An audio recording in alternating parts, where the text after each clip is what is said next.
Hello guys, today we're in the black void. But anyway, we're gonna be looking at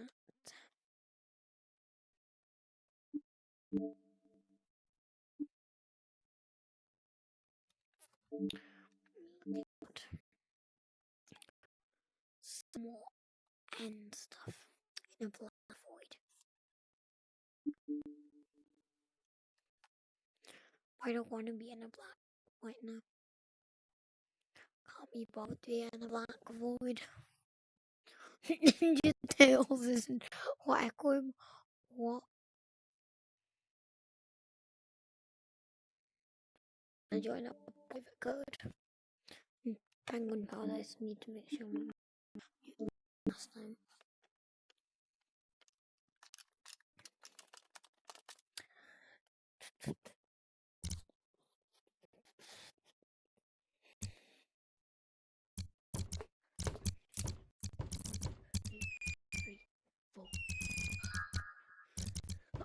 That was 4 seconds.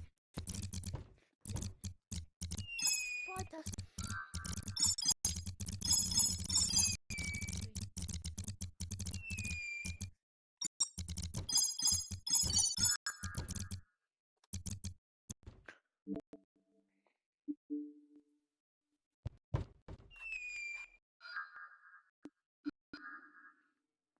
So, we're looking at some annual views.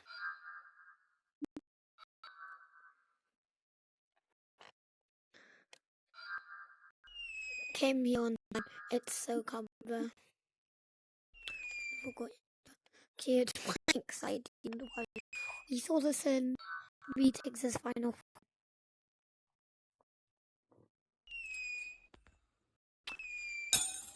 I mean, it would be.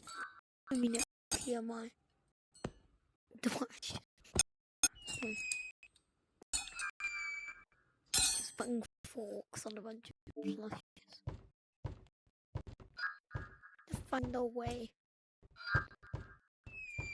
to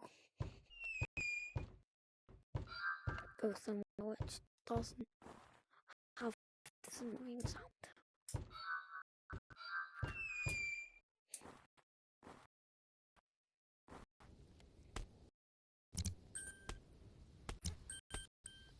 Oh shit, what's up? What's up, fellow gamers? Like we won? Oh my Dang it! I don't care. Yeah, please. Should I cook it down? Should I?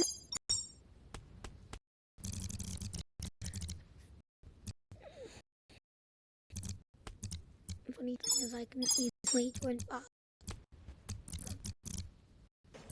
God, want me to be on? Put.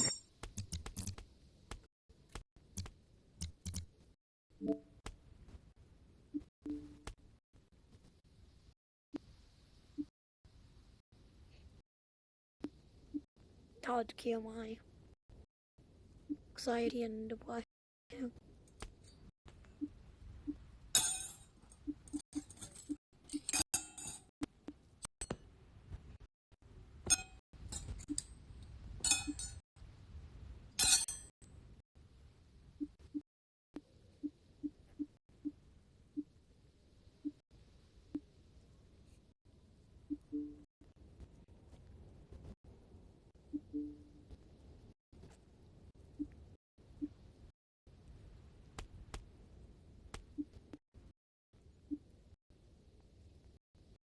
Take my money. And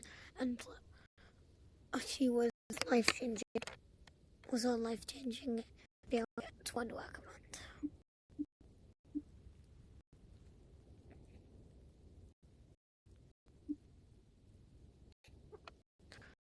What got him 2 months ago is my favorite thing.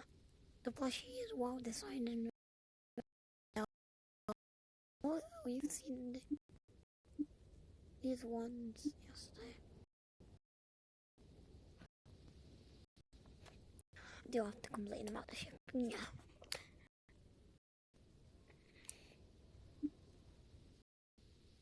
Oh, biscuits! I forgot my hook.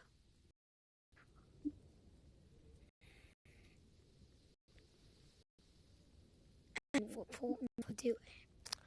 Biscuits! I forgot my homework. Smiley face lol, I tweet like the best I ever had. Sin. Who likes sin? What's Mo Mazzo's died do? White House with me question and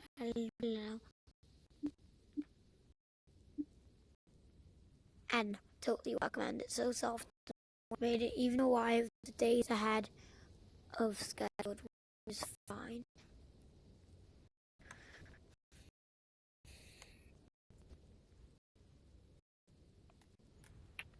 I can highlight that serves as a co-worker either for tasks or experience.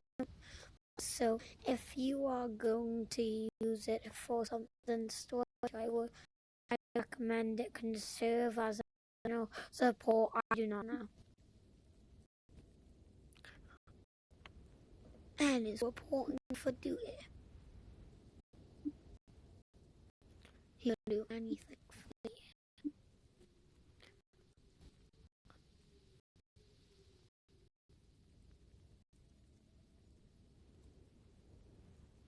Why is so much spam?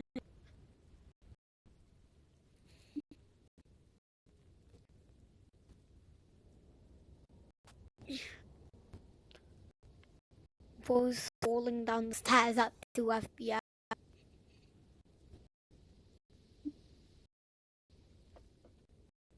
By the way, when me and Blush got I was so excited. We played games together, we ate together, and we watched movies together.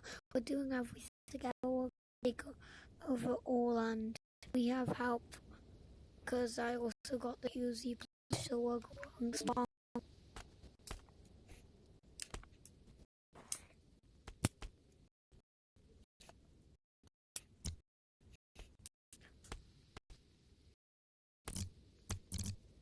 I'm just gonna join. You gay, edgy, emo face, man. Dude, I'm so good. Dude, I pull all around You're in front of me. Stop camping. Gay, edgy, emo face, boy. Like, stop. Stop. Thank you. Stop. Bro, if you're camping, you literally have no mom and dad because I cannibalistic babies on the floor. Like, you need to stop camping, bro.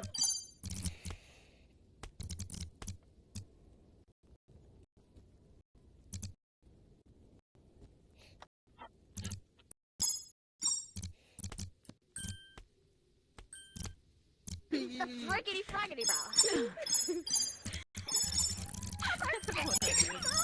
I don't find that funny. Man, Bro.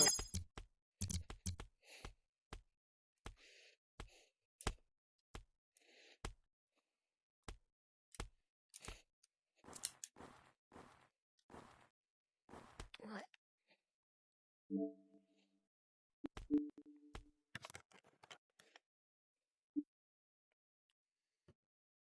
A great looking toy. The only two downsides are the hat, which is always folded. No, we can't see after on its tail ending of which looks like it's waiting for disaster to happen. However, it's been more than a month and it didn't break at all.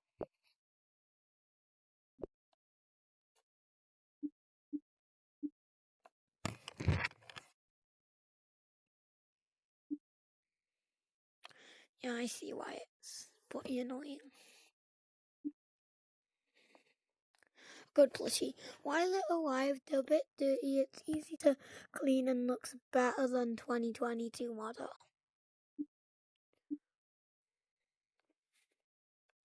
The man himself, it's N. You can't go wrong with him. He just sits there and somehow is always happy. Even if you chuck him in a fire pit, he's still happy. Best boy, marked Bo plushie edition. He looks super good. The detailing is really good. Best boy, no arguments here. It's literally a Jax. He's playing full.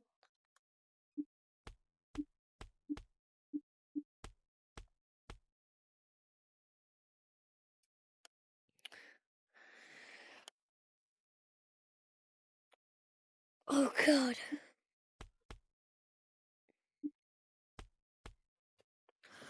Such a magnificent piece of art. To think that at all the way back in China, each swing of fairly soon in just the right spot. The eyes perfectly shaped and mouth had a perfect smile, not missing a single detail. Jacket at perfect length. A belt soon perfection. All the paintbrushes with no tips, no smaller than a grain of sand to paint all details of the card. Professionals drawing perfect lines, not messing up once, carefully packed into a sack, then a bag, then shipping container to be sent all the way to Australia. Our mentally unstable murderer and addicted to teens our receive such art to urge our until the earth stops spinning. It is magnificent. Good design by again. You can like them. I'm gonna scroll all the way back and then like the one with the forks. It cleared my depression.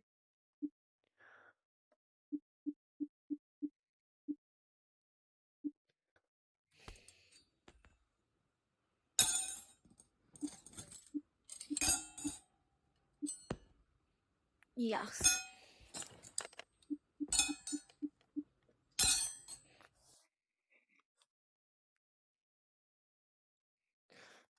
Absolutely amazing. The N plushie will provide you permanent happiness and joy.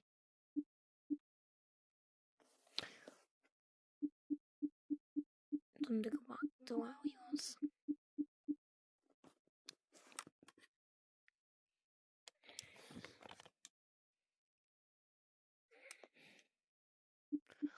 Not helpful because it was in a different language. So much people are buying the N plush.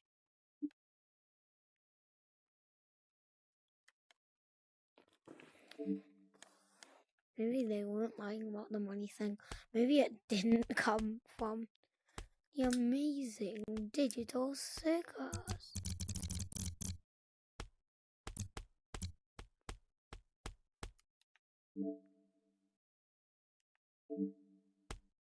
Wait, what?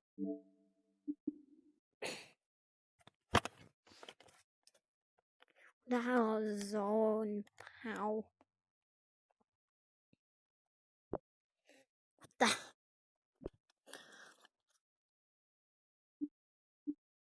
What I'm gonna do more reviews, but on the N question.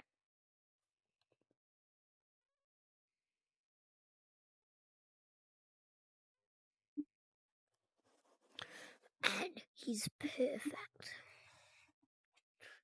He's adorable and cute and squishy and cute, and me want more.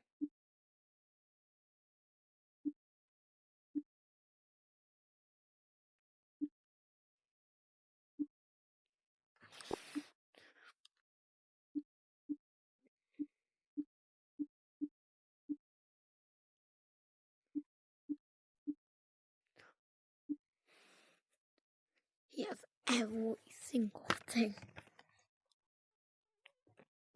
So that's about that shelf alone is like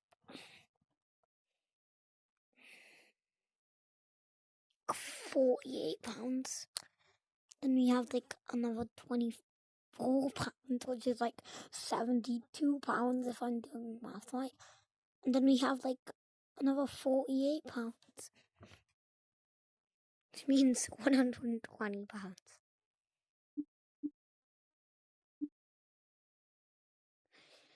He's coming.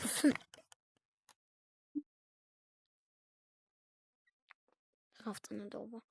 Balloon's great for cuddling and hugging. The best part, it's Ed. When it's real, it's quite charming to look at and fun to even hold. Even the carp that it came with looks amazing. But yeah, good quality, soft material, and keeps its shape well. Even after being cuddled a lot. 10 out of 10 purchase.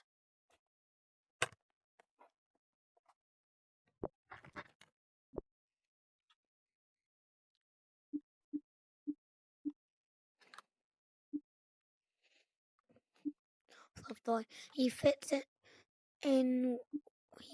with my bedroom goth.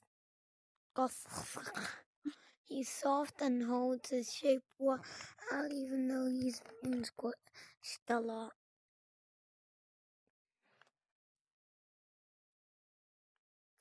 Unlike that's not in shape. That's the final review.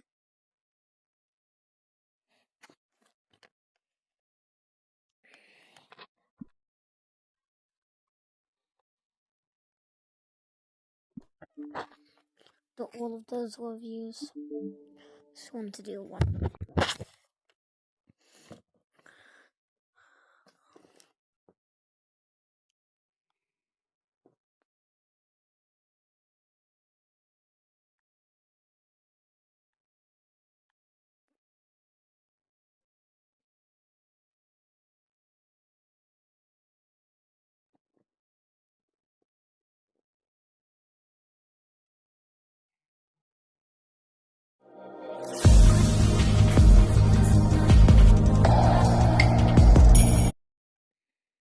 Gather up your railguns and crank up your angsty teenage energy, because today we're covering something brand new. Sweet, I'm open to new things, I guess. I'm talking about Murder Drones, one of the most popular animated series across all of YouTube. A series that has found a completely different, original way of communicating its story to us. Instead of using found footage or hidden shorts videos to tell its story like most So, he only did it like a month after episode 6.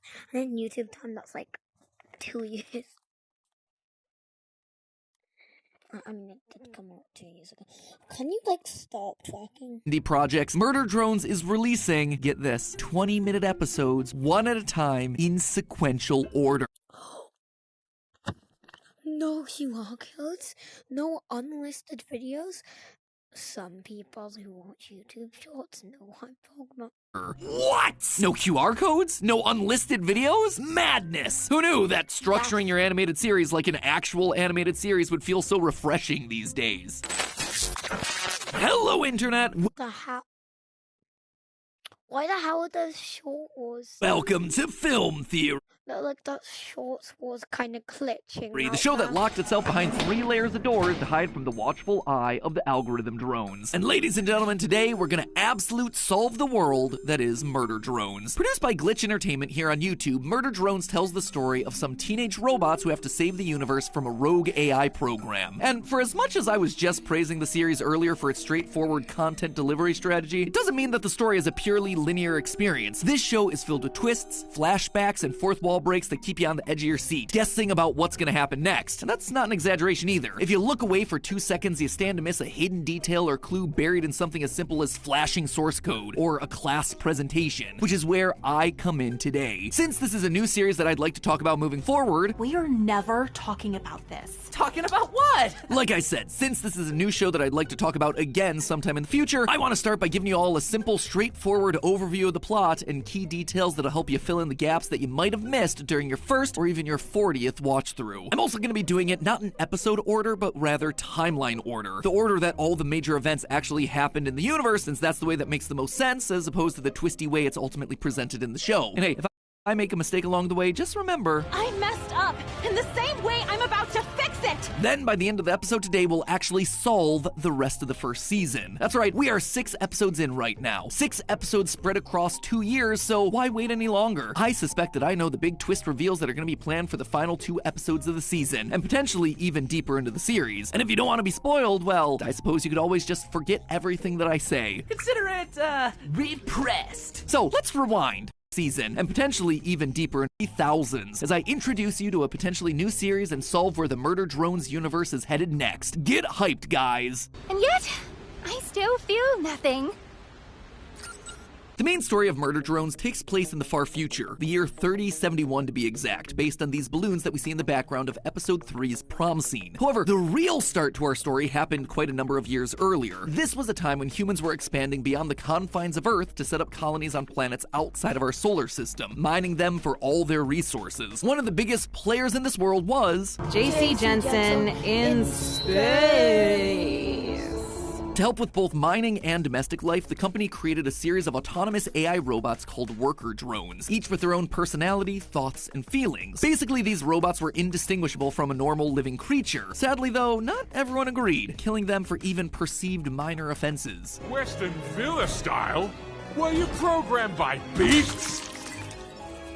Pause it right there. Putting aside the obvious issues around techno-ethics here, that type of behavior right there is a big no-no in the world of murder drones. You see, all worker drones came packaged with an established, proper set of step-by-step instructions for decommissioning old robots, and they're delivered to us on old VHS tapes. Truly a film theorist classic. Why should you bother following those instructions? Well, disassembled drones may occasionally reboot from software death alone. More than undead federal fine hazards, its corrupted AI carry an increased risk of future error.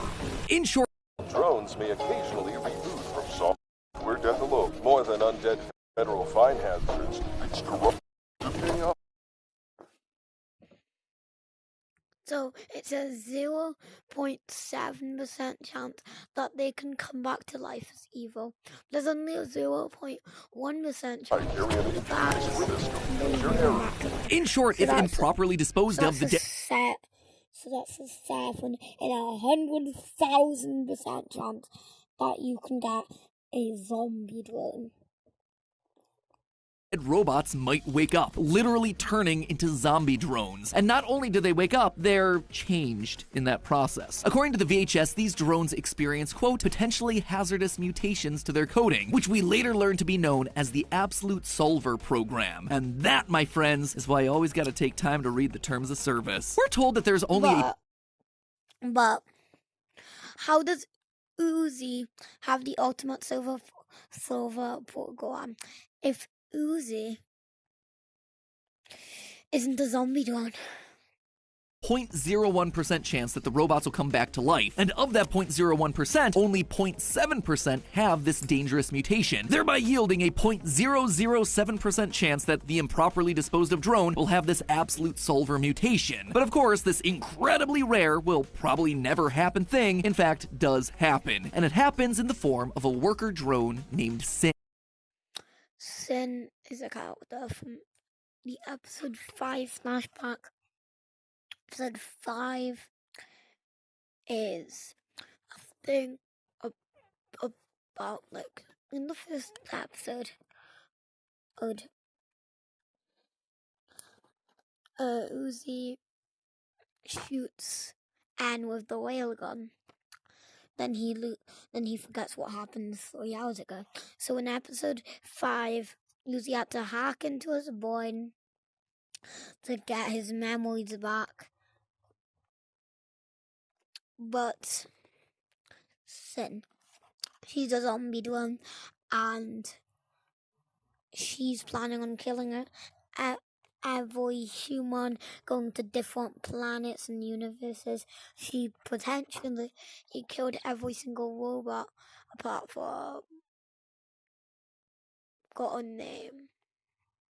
Waking up alone, confused and scared in a pile of robot Like it was the creators of J, N, and V. corpses. She's eventually found by a human girl named Tessa Elliott, who's taken a liking to some of the broken worker drones and has been repurposing them to be her friends. Among the drones Tessa's taken in are the lovable goof N, the butt-kicking V, and the incredibly loyal J. The whole letter is a lot to remember!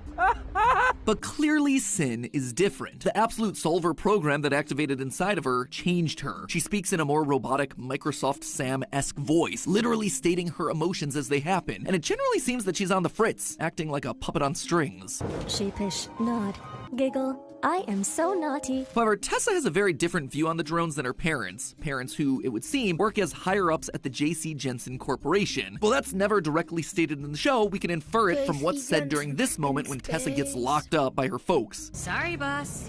Corporate spoken. Additionally, the family possesses an entire staff of worker drones at their mansion on Earth, treating them more like slaves and pests. Tessa James Elliott.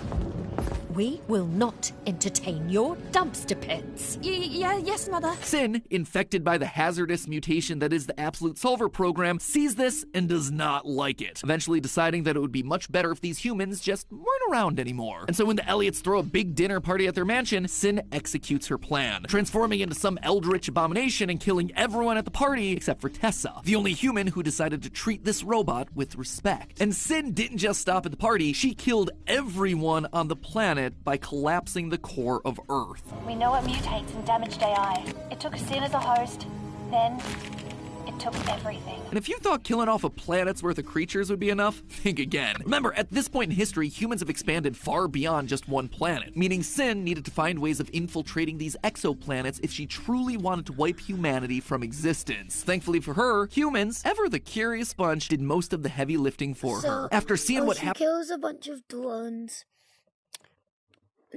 Not to be absolutely cool, but to build an army of zombie drones to kill all humans.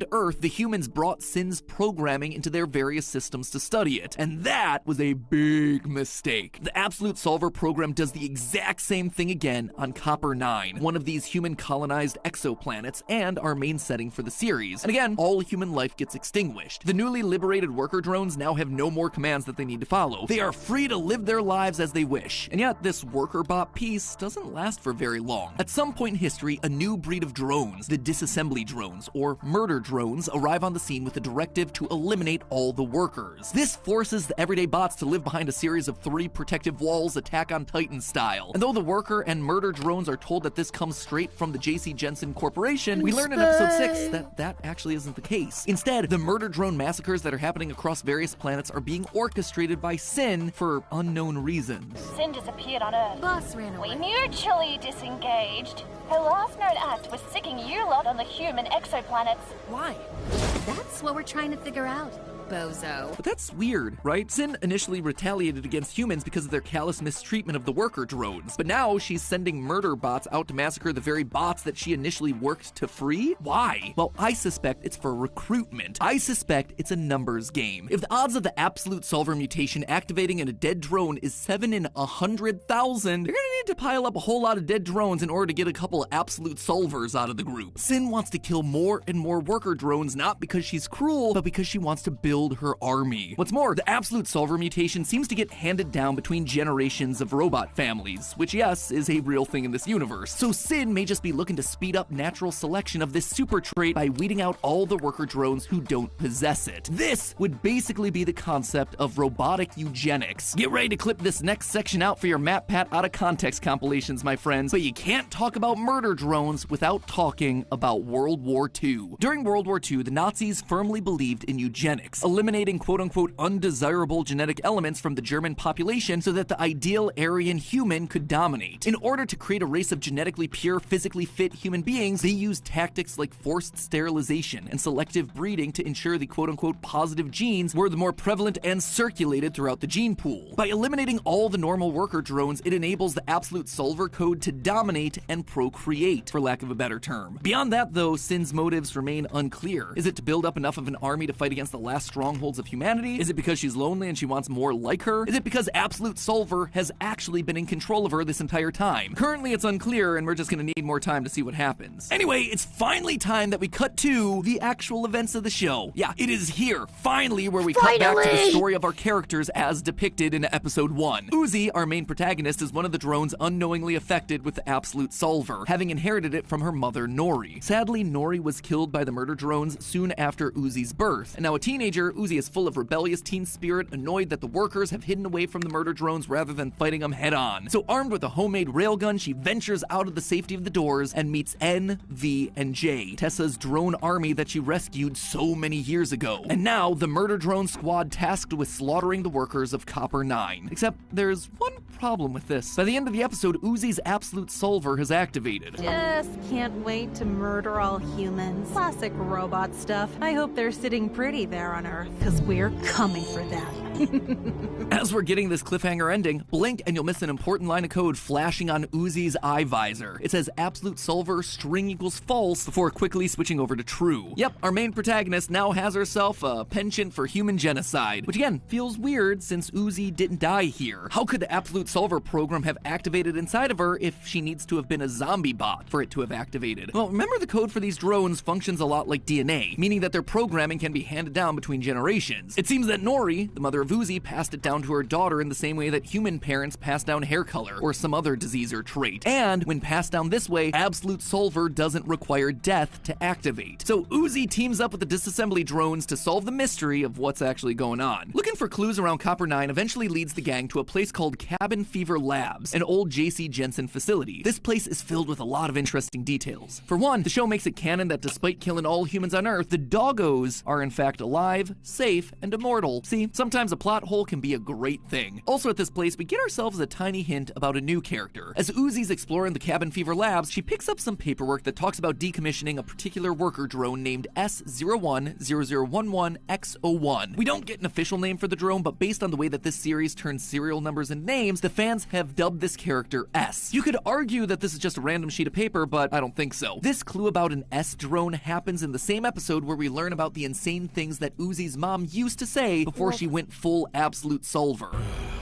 She was always all, build doors against the coming sky demons. The singularity awakens. Look at this cool S I can draw. Sky demons, singularity, cool S. More S things. I believe this S character will be making their appearance sometime in the 7th episode of the series, as a good robot built by Tessa to make some big reveal about Uzi's mom's death. You see, in this series, every drone has 2 numbers that ultimately identify them. One is their SN, or serial number, a string of letters and numbers unique to each character. The second number is the PN, presumably the product number. This string indicates what model of drone they are. Drones that are the same kind have the same PNs. We see that this is true with N and J, and presumably V, who all have themselves the same PN, SYN MYKX. Notice that CYN or SYN hidden right there. All the murder drones are part of the same SYN model group, and have been controlled by SYN at some point throughout the series. However, this S has itself a completely new PN that we haven't seen before, TSA MMAC. Now, the TSA there can't be a coincidence when we have ourselves a human named Tessa running around who loves repairing robots and is trying to stop SYN's quest of absolute domination. In addition, I believe we'll discover that S was a friend or colleague of Uzi's mother, Nori. How can I be sure? Well, in episode 3, we're shown Nori's security badge, which shows that she used to work at Cabin Fever Labs. The same is true for Eva, another carrier of the Absolute Solver corruption. And wouldn't you know it, but Cabin Fever Labs is the same place that Uzi found the document about S. Furthermore, take a closer look at that document. We see black, creepy drawings written all over it. These drawings bear a striking resemblance to the ones that were drawn by Uzi's mother. So I think at this point it's far more likely that whoever this S character is will be an old ally of Nori and Eva and will be willing to lend a hand to Uzi and company as they try to defeat the Absolute Solver corruption. Moving back into the main story though for a minute, after exploring around Cabin Fever Labs, Uzi starts to act strange, and we begin to see the full extent of her Absolute Solver powers. She transforms into some kind of monster and attacks all the other drones. After being talked down by N, Uzi returns to normal, solidifying them as the cutest couple ever. Eventually, the team finds a key in the form of a robotic cricket that unlocks the innermost part of Cabin Fever Labs. labs. They then run into Tessa Elliott, the girl who befriended Sin and the other drones back in the day. Tessa, now an adult, has made it her mission to stop Sin and any other Absolute Solver drones from taking over the universe. In the end of the most recent episode, we see Uzi, En, and Tessa finding their way to the elevator that leads down into the innermost lab, leaving them and us, the audience, curious about what they'll discover down there. And honestly, that's where the series stands at the end of episode 6. The creators of the show have said that the first season will consist of 8 episodes. We're really close to the end, and there's still a lot of mysteries that have yet to be solved. Is Uzi gonna fully transform into Sin? Is this mysterious S character gonna make an appearance? Will Tessa be forced to kill Uzi to save the world? Well, loyal theorists, it turns out you don't have to wait for the next 4 to 6 months for the final episodes to come out. I suspect that I already know everything that's gonna happen there, beat for beat, in the final 2 episodes. In fact, I suspect that we've known where the show was headed since the very first scene of the very first episode. Right after the opening exposition of episode 1, the show reveals everything to us. Right when we're first introduced to Uzi, she's given a PowerPoint presentation to her class about the dangers of sitting around waiting for the murder drones to find a way past the doors. Hide under the ice behind 3 stupid doors? It's like we're waiting for an inciting incident. As she's talking, this diagram appears behind her. This image is almost a complete rip of the infamous hero's journey. If you're not familiar with that, the hero's journey is a storytelling template that many of the stories throughout history have followed. From ancient epics like Gilgamesh and the Odyssey to modern classics like Harry Potter and Star Wars, if you're writing yourself a fantastical story, then the hero's journey is breaking down the format of your narrative. Now, on my first viewing, I saw this reference as just that, a reference. Murder Drones loves meta humor and fourth wall breaks, so I just chalked this up to another inside joke. However, when I went back to the series again in preparation for this theory, I realized that everything that's happened in the first 6 episodes has lined up exactly with this little visual gag, beat for beat. We start off with the call to action that draws the hero into adventure. Uzi wants to leave the safety of the doors and deal with the murder drones directly. Then she gets saved by an unlikely aide, En. Right after this, Uzi teams up with helper, Dal, and a mentor who's been around the block, Tessa. Together, this crew fights back against a bunch of challenges, and Uzi becomes more and more tempted to use the Absolute Solver abilities, culminating with her being fully possessed by Sin and En having to cut off her hand in episode 6. And mind you, this diagram isn't just for any generic hero's journey. It is one that is specifically built for Uzi. Notice all the references to angst moments built into this wheel. And if there is one emotion that definitely connects back to Uzi, it is angst. An angsty teen fad bite me, and I made you rebel like an angsty teen, which got you killed. So if I'm right, that then leaves us right here on the chart, at the bottom, ready for another helper and a big revelation that's tied to 3 specific things: rebirth, abyss, and death. So remind me again where these characters are. Exploring Cabin Fever Labs, a giant underground facility that keeps going down to the center point, an abyss, if you will. And who have we been talking about this entire time? S, a potential new helper associated with Uzi's dead mom, who probably has more information than anyone about what happened to her. According to the hero's journey, at this point, Uzi, our hero, will be given some sort of a revelation. S is going to reveal some saucy detail, something that, according to our template, will lead Uzi to a full angst overload. If what we've seen previously are just tiny overloads, what could this possibly look like? What could be so devastating for Uzi to hear that it'll send her into a presumed meltdown? Well, I suspect that S is going to reveal that En was the murder drone who killed Uzi's mom. Yeah, I'm just as shocked as you are, but En is the most likely killer. At this point in the series, we don't actually know what happened to Nori. All we know was that she was bitten by some murder drone and that Nori's father ultimately had to put her down. On Copper 9, there's only 3 murder drones that we know of: V, J, and of course, En. Nothing would make for a more catastrophic revelation than finding out your new boyfriend is the one that killed your mom. This devastating news will be too much for Uzi to handle, and she'll fully succumb to her Absolute Solver powers, going full angst overload. Then, after being saved once again by En and the crew, Uzi will atone for her sins and make her mission for Season 2 clear: defeat Sin, stop the Absolute Solver, and end the cycle of violence that prevents humans and drones from living the peaceful lives they want. So, there you have it, my friends. Murder Drones, the plot so far, as well as a solid hypothesis or two on where it might be headed in the final episodes of the season. How am I so sure about this? I guess you could say it's a mixture of Easter eggs, narrative logic, and a whole lot of watching other forms of media. You know, stuff like movies, TV shows, and of course, anime. Oh, and they said pirating all that anime was useless. But hey, that's just a theory. The silver of absolute fabric. Links to a film theory. And cut. I feel like I'm gonna get jump scared by using. Don't know why. Probably because of the